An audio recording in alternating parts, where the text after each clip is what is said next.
Meus caros amigos e amigas, gostaria de fazer uma breve introdução ao livro O Grande Conflito.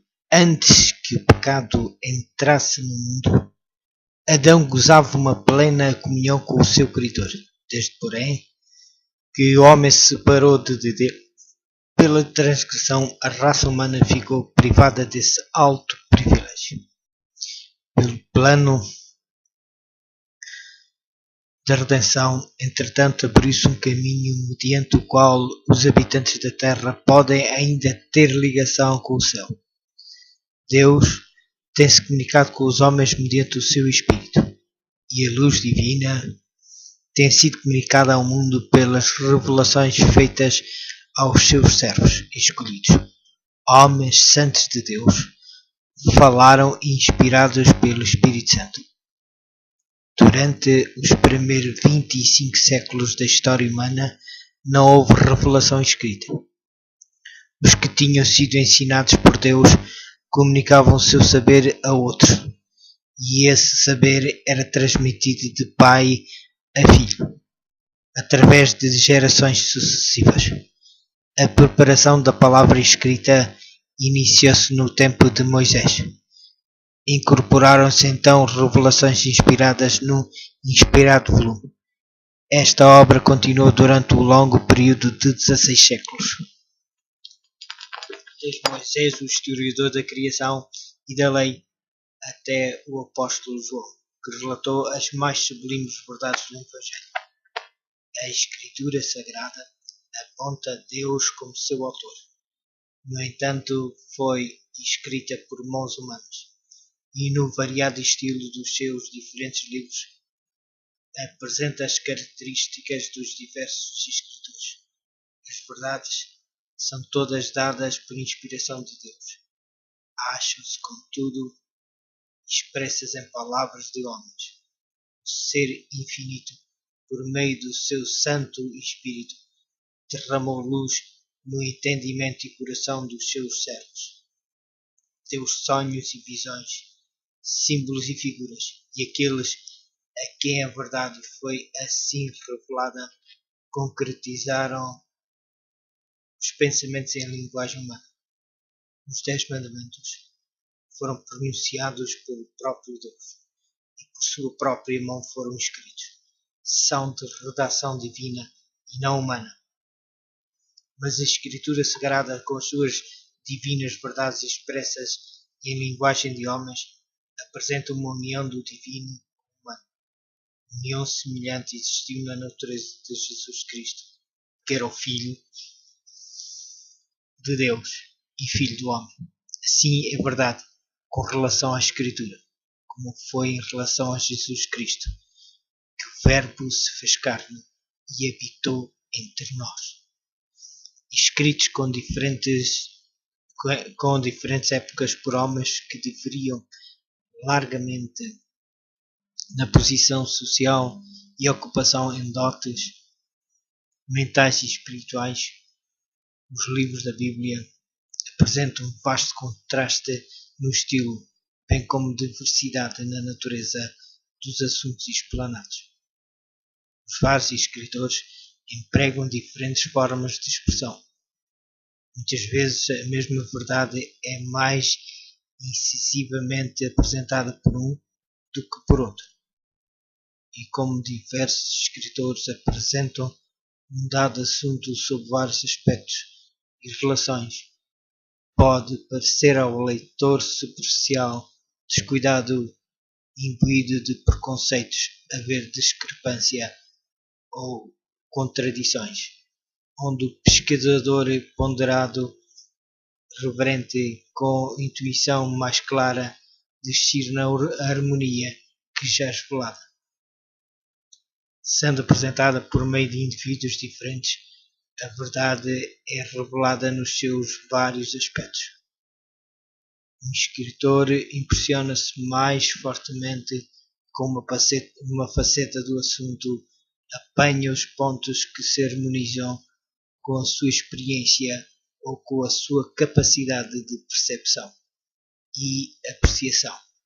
Outra aprende um aspecto diverso, e cada qual, sob a direção do Espírito Santo, apresenta o que mais vivamente lhe impressiona o espírito, resultando um aspecto diferente da verdade em cada um, mas uma harmonia perfeita no todo, e as verdades assim reveladas unem-se para formar um todo perfeito, adaptado de maneira a satisfazer as necessidades dos homens em todas as circunstâncias e experiências da vida.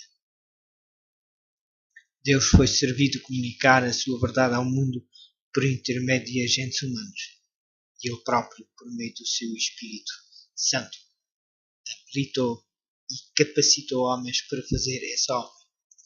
Guiou a mente na seleção do que falariam ou escreveriam. Confiou tesouro a vasos terrenos, sem contudo perder coisa alguma da sua origem celestial. Testemunho é transmitido mediante a imperfeita expressão da linguagem humana, sendo, todavia, o testemunho de Deus, e nele o doce crente Filho de Deus contempla a glória de um poder divino, cheio de graça e verdade.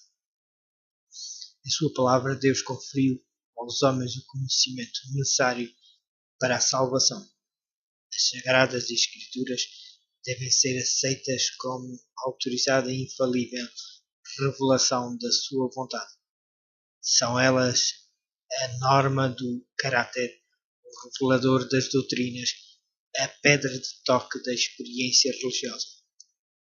Toda a Escritura, divinamente inspirada, é proveitosa para ensinar, para redigir, para corrigir, para instruir em justiça, para que o homem de Deus seja perfeito e perfeitamente instruído para toda a boa obra.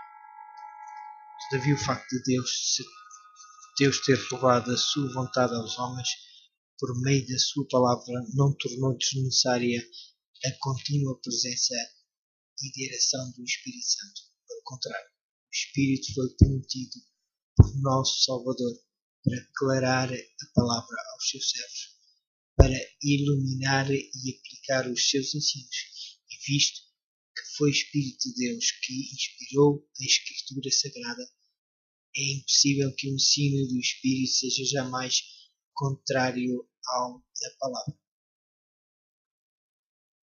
O Espírito não foi dado nem nunca poderia ser a fim de superpor-se à Escritura, pois esta explicitamente declara ser ela mesma a norma pela qual todo o ensino e experiência devem ser aferidos. Diz o apóstolo São João: não creiais a todo o Espírito, mas provai se os Espíritos são de Deus. Já muitos falsos profetas se têm levantado no mundo, e Isaías declara: à lei e ao testemunho, se eles não falarem segundo esta palavra, não haverá manhã para eles. Grande vitupério tem sido lançado sobre a obra do Espírito Santo pelos erros das pessoas de certa classe que, pretendendo ser por ele iluminadas, professam não mais ter necessidade da direção da palavra de Deus. São governadas por impressões que consideram como a voz de Deus. Não, mas o Espírito que as dirige não é o Espírito de Deus. O seguimento destas impressões com negligência das Escrituras apenas pode levar à confusão, ao engano e à ruína. Serve simplesmente para favorecer os desígnios do maligno, desde que o ministério do Espírito Santo é de vital importância para a Igreja de Cristo. É um dos ardis de Satanás mediante os erros de extremistas e fanáticos. Lançar o desdém na obra do Espírito e fazer com que o povo de Deus negligencie esta fonte de poder que Nosso Senhor mesmo proveu. De harmonia com a palavra de Deus, deveria o seu Espírito continuar a sua obra. Durante todo o período da dispensação evangélica. Durante os séculos em que as escrituras do Velho Testamento, bem como as do Novo, estavam sendo dadas, o Espírito Santo não cessou de comunicar luz à mente individual, independentemente das revelações que deviam ser incorporadas no canão sagrado. A Bíblia mesmo relata como, mediante o Espírito Santo, os homens receberam advertências, reprovações, conselhos e instruções, e em nenhum modo relativo à outorgada das Escrituras, e faz menção de profetas de épocas várias, de cujos discursos nada há registado semelhantemente após a conclusão do canone das Escrituras. O Espírito Santo deveria ainda continuar a sua obra para esclarecer, advertir e confortar os filhos de Deus. Jesus Cristo prometeu aos seus discípulos: quando vier aquele Espírito de verdade, ele vos guiará em toda a verdade e vos anunciará o que há de vir. As Escrituras claramente ensinam que estas promessas, longe de se limitarem aos dias apostólicos, se estendem à Igreja de Jesus em todos os séculos.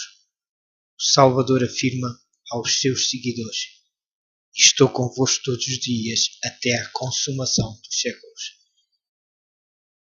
E Paulo declara que os dons e manifestações de Espírito foram postos na Igreja para o aperfeiçoamento dos santos, para a obra do ministério, para a edificação do corpo de Cristo, até que todos cheguemos à unidade da fé e ao conhecimento do Filho de Deus, a varão perfeito, à medida da estatura completa de Cristo.